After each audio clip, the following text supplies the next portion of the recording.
The Fountainhead. This book is written by philosopher Ayn Rand in 1943. This book is a story of Howard Roark, an uncompromising architect who battles social conformity and a collectivist establishment to maintain his artistic integrity. So this book follows the story of Howard Roark, a brilliant architect who refuses to compromise his modern design to fit traditional standards. Unlike his rival Peter Keatings, who thrives on social approval and second-hand success, Roark would rather work in a trivial job rather than to build something that he doesn't believe in. In Fountainhead, the philosopher Ayn Rand uses Howard Roark to illustrate rational self-interest. For that, she argues that the creator, that is Roark, lives for his own work and standards.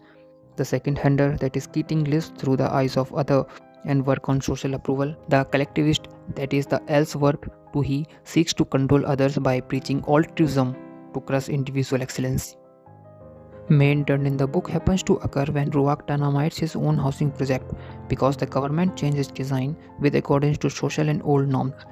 Roark courtroom defense is the book's manifesto. He argues that the world progress only through the unfettered mind of individuals, not through the committees or compromises. Here, this book isn't about buildings or competition or rivalry. It's about independent, rational interest and artistic integrity. And I don't know where, but somewhere I read in a review of Fountainhead that it's an anthem for artistic integrity. This book questions you if it's better to be successful fake or struggling authentic person.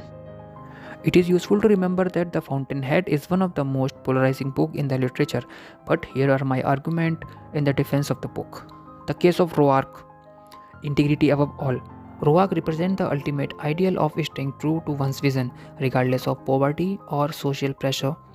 Progress comes from rivals. The book argues that every great invention, be it the wheel, the steam engine, the skyscraper, was initially hated by those status quo. Self-reliance, it encourages people to stop living for the validation of others, a message that feels very relevant in the age of social media.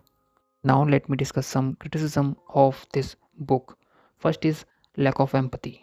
Critics argues that the book ignores the value of collaboration and community, suggesting that the great men owe nothing to the society that supports them. Second is the dynamite problem. Roark blowing up a building because his design was tweaked is often seen as extreme, even terrorist reaction to breach a contract.